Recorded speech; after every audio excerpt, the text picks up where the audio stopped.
Hello guys, आज के हम क्लास में पढ़ेंगे कि व्हाट इज़ म्यूचुअल फंड्स। तो म्यूचुअल फंड के बारे में जानते हैं क्या है। Mutual fund small money collect from various investors. इसका मतलब यह है कि म्यूचुअल फंड में छोटे छोटे इन्वेस्टर्स जो कि यूजुअली मार्केट में मनी इन्वेस्ट नहीं कर पाते हैं, जिनके पास इतना मनी नहीं हो पाता है कि वो मार्केट में मनी इन्वेस्ट कर पाए, तो उनसे मनी कलेक्ट करके एक अमाउंट को एजेंट के थ्रू म्यूचुअल फंड में इन्वेस्ट किया जाता है। तो money invest by small small investors market में। तो मान लीजिए कि मिस्टर ए है एक इन्वेस्टर जिसके पास 50 रुपये हैं, जो 50 रुपये ही इन्वेस्ट करना चाहते हैं मार्केट में। उसके बाद मिस्टर बी है इन्वेस्टर जो कि 40 रुपये इन्वेस्ट करना चाहते हैं मार्केट में। उसके बाद मिस्टर सी है इन्वेस्टर जो कि 30 रुपये इन्वेस्ट करना चाहते हैं मार्केट में। और लेकिन प्रॉब्लम यह है कि मनी मार्केट में आप सिर्फ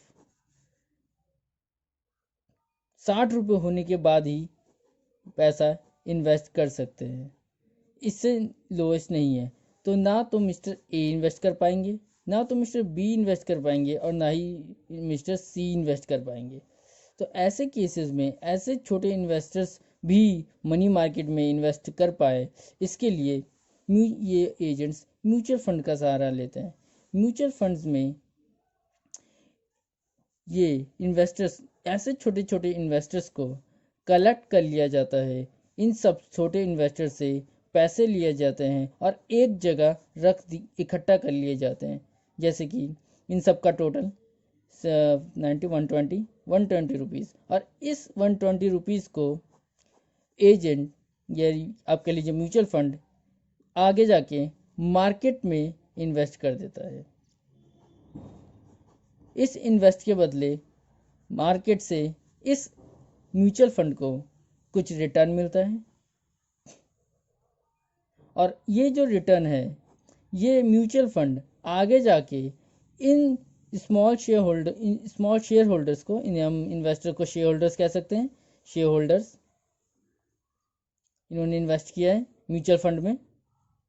तो ये जो रिटर्न है इसमें से म्यूचुअल फंड या आप एजेंट कह लो, अपना शेयर, अपने प्रॉफिट का शेयर, जितना ये अपना प्रॉफिट मार्जिन रखते हैं उतना रख कर बाकी का, लेट से इन्होंने 120 रुपये इन्वेस्ट किया और इसमें से इन्होंने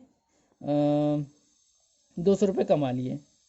तो मान लेते हैं इनका मार्जिन है 200 रुपये में से 20 रुपये ये रखेंगे, तो 20 रुपये ये रखेंगे, तो 200 में से वो 20 माइनस कर लेंगे और 180 रुपये आगे जाके इन 3 लोगों पे बांट देंगे इनके। और कैसे बांटेंगे? इनके शेयर होल्डिंग के बेसिस पे। तो इनको टोटल कर, जैसे कि ये मान ली ये 120 है, तो इनका टोटल 120 अपॉन में 50 मिस्टर ए के लिए मल्टीप्लाई बाय 180। तो इसी तरह से जितना पोर्शन आएगा वो इनको, मिस्टर ए को, उस प्रॉफिट में से मिल जाएगा। तो इस तरीके से हम म्यूचुअल फंड, इस तरह से छोटे छोटे इन्वेस्टर म्यूचुअल फंड का सहारा लेकर इनकम कमाते हैं। आगे पढ़ते हैं। आप कुछ मैंने ओवरव्यू दिए हैं, देख लेते हैं।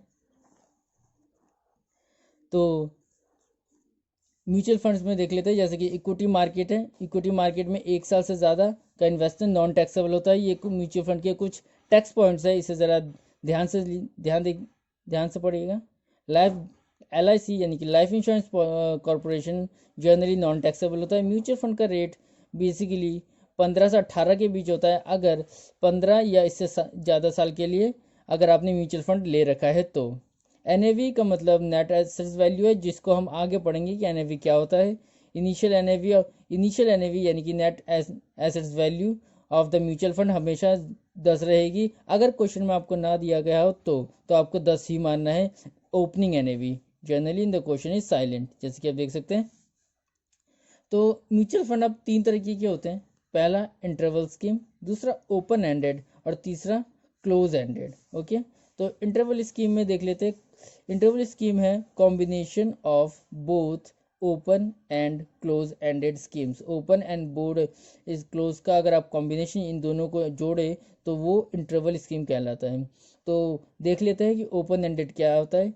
ओपन एंडेड का मतलब है जब मर्जी डिपॉजिट जब मर्जी विड्रॉ, यानी कि आपने म्यूचुअल फंड में मनी इन्वेस्ट किया डिपॉजिट, और आपको अगर लगता है कि 1 साल बाद या 5 महीने बाद या 6 महीने बाद जब भी आपको मन करता है कि नहीं अब मुझे मनी इन्वेस्ट विड्रॉ करना है, मुझे ज़रूरत है, तो आप जब मर्जी विड्रॉ भी कर सकते हैं। कोई टाइम लिमिट नहीं है, आपको कोई स्पेसिफिक टाइम डेट नहीं दी जाएगी विड्रॉल की कि इस टाइम के बाद ही आप विड्रॉ कर सकते हैं। आप कहीं भी कभी भी विड्रॉ कीजिए। क्लोज एंडेड में ऐसा नहीं है।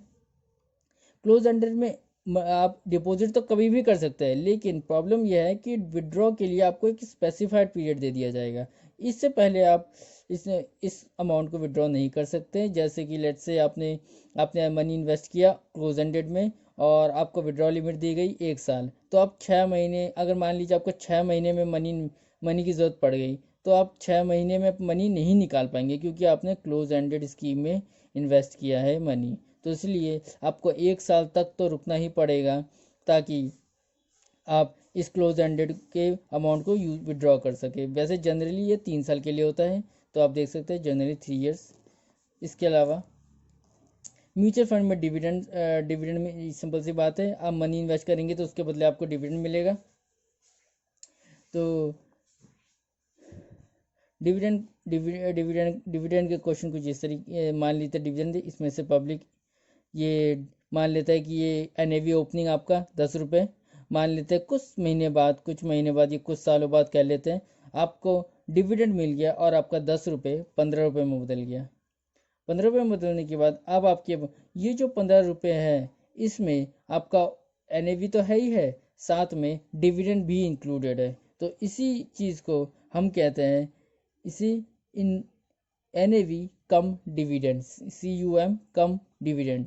कम डिविडेंड का मतलब है कि इसमें इस अमाउंट में डिविडेंड इंक्लूडेड है। ओके, और अगर मान लेते हैं कि इसमें डिविडेंड ₹1 है, जैसे कि हमने यहाँ माना डिविडेंड ₹1 है, और तो हम जब 15 में से डिविडेंड का ₹1 हटा देते हैं तो 14 रुपये बचता है, और इस अमाउंट को हम कहते हैं NAV x dividend, EXX dividend कहते हैं, जिसका मतलब अब इस अमाउंट में से डिविडेंड नहीं हटा लिया गया है, इस अमाउंट में डिविडेंड नहीं है। अब हम आगे इसके म्यूचुअल फंड्स के कुछ क्वेश्चन कहेंगे। ये ओवरव्यूज हो चुके हैं।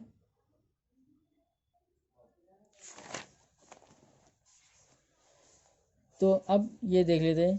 तो पहला चीज़ जो कि आपको पेपर में पूछ सकता है वो है percentage return to the investors. Percentage return to the investor, ये इसके टोटल 2 मेथड्स हैं। पहला मेथड्स है यूज्ड व्हेन डिविडेंड प्लान, ठीक है, ये पहला मेथड है डिविडेंड प्लान। डिविडेंड प्लान के अकॉर्डिंग आपका फॉर्मूला होता है एनएवी एंड यानी कि क्लोजिंग एनएवी जो कि एक्स डिविडेंड होना चाहिए, यानी कि क्या डिविडेंड हटा हुआ होना चाहिए, और माइनस का ओपनिंग एनएवी। ओपनिंग एनएवी में आपका डिविडेंड इंक्लूड नहीं होगा, आपको ऑलरेडी पता है ओपनिंग एनएवी में डिविडेंड इंक्लूड नहीं होता है, और अपॉन में ओपनिंग एनएवी और प्लस डिविडेंड। और अब मान लीजिए अगर आपको कैपिटल गेन दे रखा है तो प्लस में कैपिटल गेन भी ऐड कर दीजिएगा अगर क्वेश्चन में दे रखा है तो, अदरवाइज डिविडेंड तो ऐड करना ही है। और अगर डिविडेंड भी नहीं दे रखा है तो बस एंड ओपनिंग और अपॉन में ओपनिंग। तो आपका जो निकल के परसेंटेज आएगा ये होगा percentage return to your investors, ठीक है। अब दूसरा प्लान है reinvestment plan. Reinvestment plan में होता ये है कि when the investor after a specified period takes the dividend but also invests the same dividend after taking into investment, यानी कि जब मिला वही दोबारा डाल दिया, जो मिला यानी कि आपको डिविडेंड मिला और आपने उस डिविडेंड का यूज़ नहीं किया बल्कि आपने उस डिविडेंड को दोबारा मार्केट में डाल दिया।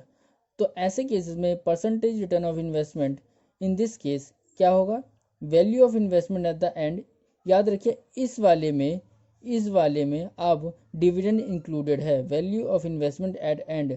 पहले हमने देखा था कि एनएवी क्लोजिंग में डिविडेंड एक्सक्लूड था, लेकिन इस बार value of the investment at end में डिविडेंड इंक्लूडेड होगा, और एट द बिगिनिंग में तो एक्सक्लूड ऑलरेडी होता ही है, इंक्लूड होता ही नहीं है, और अपॉन में बिगिनिंग और मल्टीप्लाई बाय 100। तो ऐसा करने से आपके पास दोबारा से परसेंटेज रिटर्न ऑफ इन्वेस्टर आ जाएगा, और यही इसी के साथ ये वाला पोर्शन ख़त्म होता है।